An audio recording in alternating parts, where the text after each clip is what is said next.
iDriveSoCal is brought to you by the best automotive retailers from across Southern California. We consider our dealer partners friends and highly recommend them. When it's time for you to buy, just go to iDriveSoCal.com and click on dealers to get connected. Or email me and I'll personally introduce you.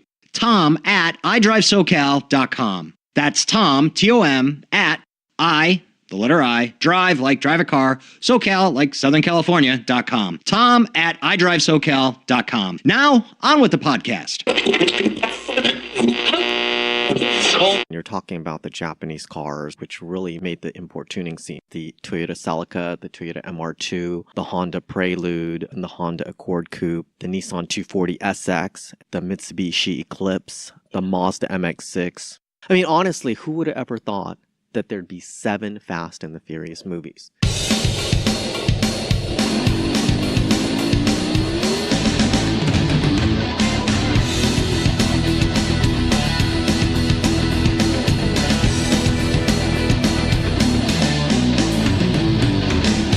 Welcome to iDriveSoCal, the podcast all about mobility from the automotive capital of the United States, Southern California. Tom Smith here with our pal, the professor, Mr. Clinton Kwan. Say hello, Clinton. Hi, Tom. Hey, hey. Hey. Today's podcast is a continuation of our justification of that little saying that I throw out there at the beginning of every podcast. What makes Southern California the automotive capital, not only the United States, but also the world? And today's podcast is another justification for that. The professor was pointing out to me something that makes a lot of sense. It predates my living here in Southern California, but he experienced it, he lived it, and that is the import tuning scene. Right? Professor, why don't you kind of take it away, because I have a bunch of kind of yes ands to add. But as I mentioned, I wasn't here for it, so I don't have that firsthand experience that you did. Yeah, it really started in the early to mid 90s. And I remember growing up in when I went to junior high and high school. If you look back, these were some of the most popular cars back then. You're talking about the Japanese cars, which really made the import tuning scene. Cars such as the Toyota Celica, the Toyota MR2, the Honda Prelude, even the Honda Accord Coupe, the Nissan 240SX, and they had both a fastback and a coupe version of that. The Mitsubishi Eclipse, the Mazda MX-6. You're talking early 90s, the beginning. We could include late 80s as well. The cars at that time, the Japanese cars anyway, and I guess other cars too, they were kind of getting smaller. Yes. And, you know, in the Midwest, I had a buddy that had a Toyota MR2, and man, was that fun to drive. A little go-kart. What about the Honda Civic? Yeah. The first Civic, the two-door Civics. Remember, they had the kind of bubbly back tops. You're talking about the Civic hatchback? Yeah. Well, speaking of that, I remember one of my classmates in high school. He had one of those, the Civic one hatchback. Of the Civics, yeah. So it's that whole genre, right? The late 80s, early 90s, that kind of started the tuning scene here in Southern California. And the tuning scene, which spawned into what eventually the Fast and Furious movie series, right? Yes. I don't think I've seen more than... the first one was released in 2001, and now we have, 7 of them? Yeah. Well, one of the most successful very movie profitable series, franchise. I think I've seen 20 minutes of one or two of the movies, but whatever. I'm not the demo. But nevertheless, it's yet another reason why Southern California is the automotive capital of the United States and the world, is that our car culture spawns these kind of things, right? These were some of the really iconic vehicles of the early to mid 90s. And unfortunately, nowadays, with the popularity of crossover and SUVs, you don't see vehicles like these anymore. But I remember growing up, these were the cars that everyone wanted. Mm-hmm. And it's not surprising that the import car tuning scene really started here in Southern California, and especially in the South Bay, where there's a big Japanese community in Gardena and nearby in Torrance. How did you experience it? How did it start? Well, I didn't really experience it directly because I didn't grow up in the South Bay, and I didn't have a car back then. So you grew up in the Valley? Yeah, I grew up in the Valley, but I was a huge car enthusiast growing up. and I would see it just going around in my parents' car. And I remember just wherever they drove, I would look out the window. I would see all these really cool cars. And that's why I always wanted a sports coupe. And just from reading all the different car magazines. In fact, I think the very first car magazine I got, it was a Car and Driver, and they had a road test of the Acura Integra. It was the second generation Integra. And I remember that was such a cool car, and I wanted that car. Now, the Integra and then the Nissan, was it the 240 and the MR2? Were those rear-wheel drive cars? So I know my Prelude SI was front-wheel Those drive. were rear-wheel drive cars. Yes, that's correct. And Nissan, the reason why I ask is because from the tuning scene, correct me if I'm wrong, came the drifting scene. Yeah, and that's a very popular drift car, the Nissan 240.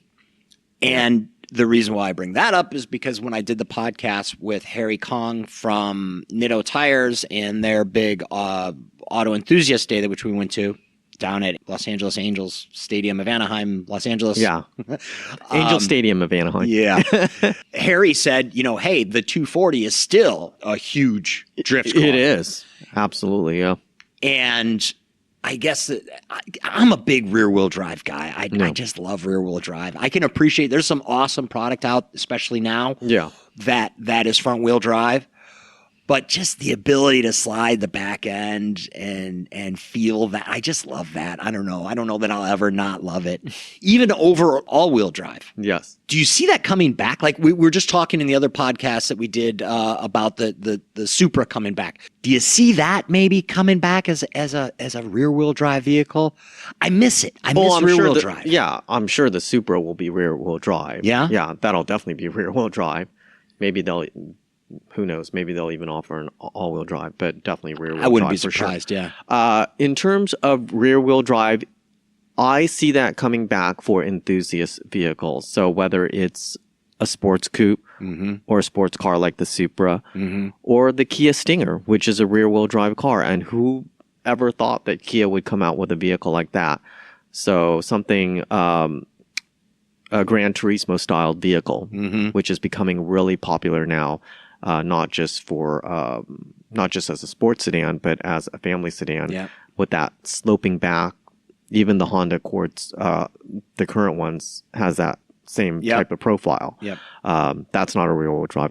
That's front-wheel drive. But if other automakers follow, if Kia is successful, then maybe they'll come out with more rear-wheel drive cars like that. Well, and speaking of Honda, I mean, our good friends out at the Los Angeles suburb of Fontana, Rock Honda, they have a number of very hard to get Civic Type R's that they've sold, and they're such a big dealer. They get their hands on these, and they're very difficult car to even for dealers to get, much less someone to buy. Yeah, but that is a front-wheel drive vehicle. Yes. I haven't driven it yet. It's such a hot car. I haven't been able to drive it yet. And I keep on bugging David Latif, my buddy out there that's the general manager. I'm like, come on, man, let me drive one.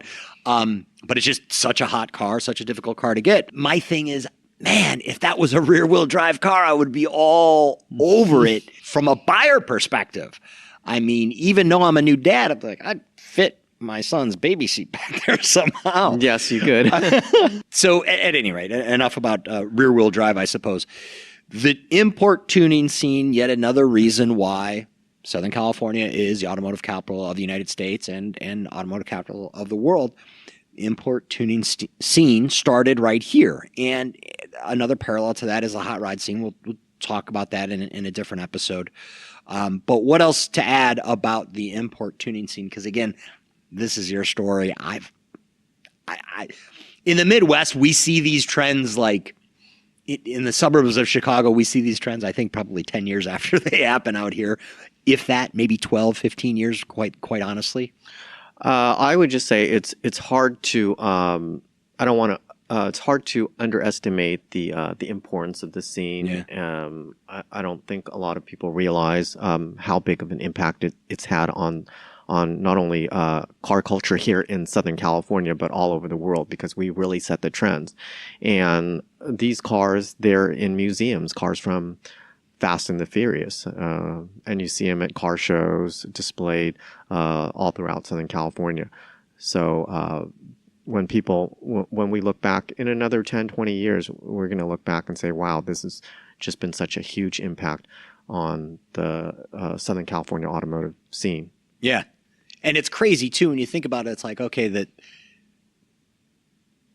it's called the early 90s. Yeah. Some guys start tinkering with their import cars, and fast forward 10 years, it's made it into a motion picture. Yeah. I mean, honestly, who would have ever thought that there'd be 7 Fast and the Furious movies, and look at how incredibly successful. It's without a doubt one of the most successful movie franchises series ever. So that car culture that started there in the South Bay and the Gardena area turns into a worldwide phenomenon. And I guess, hey, that could be yet another reason that Southern California is the automotive capital of the United States and automotive capital of the world, is because we have Hollywood here. Yes. That spreads the word of the stuff we're doing just by nature of creating the art that they create, the entertainment that they create, which is another interesting point. Absolutely.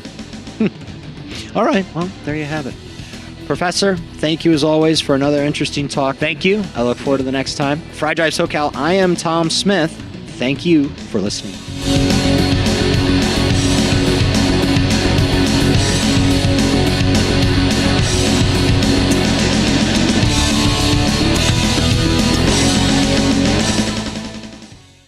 This episode was engineered and edited by Bobby Flores.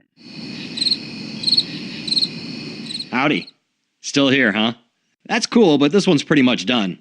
But we have tons of additional content at our website, iDriveSoCal.com. If you're not listening from there already, you should definitely check it out. From there, you can subscribe to our newsletter, the podcast, or leave a note. And I'd love to hear from you too. Here's my email, tom@iDriveSoCal.com. That's Tom, T-O-M, at iDrive, the letter I, drive like drive a car, SoCal like Southern California.com. Tom@iDriveSoCal.com.